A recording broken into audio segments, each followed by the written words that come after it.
Dans les dernières décennies, la pédagogie a évolué vers la démocratie. L'enfant n'est plus ce petit être réceptif sur lequel on déverse des milliers d'informations et de connaissances qui elles-mêmes nous ont été transmises par nos parents, nos grands-parents, nos professeurs, nos coachs, etc. L'enfant participe à son éducation. Allez, on partage. De maître, on devient guide.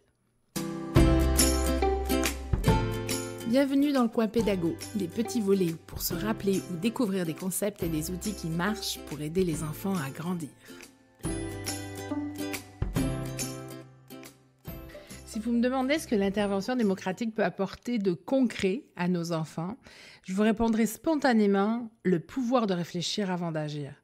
J'aimerais tellement que certains parents qui ont galéré pendant des années en demandant la collaboration de leurs enfants se rendent compte à quel point de les avoir stimulés fait une différence dans leur vie sociale. Pas d'inquiétude, j'entrerai pas dans un discours philosophique sur les habiletés sociales et leurs impacts dans notre société, mais néanmoins stimuler nos enfants ou les enfants dont on a la charge à la réflexion et à la collaboration dans les apprentissages, c'est aussi les préparer à s'assumer, à grandir avec confiance en soi et aussi à vivre en communauté. Mais revenons à nos moutons, plutôt à notre petit Léo.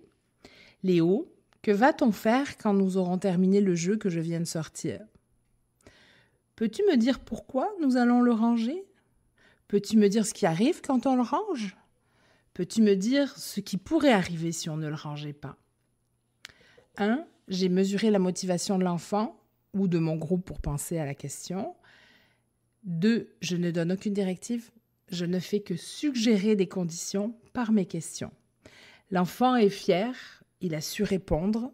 L'intervention travaille la confiance en soi et la complicité avec l'éduc. C'est aussi simple que ça. Au plaisir de vous retrouver.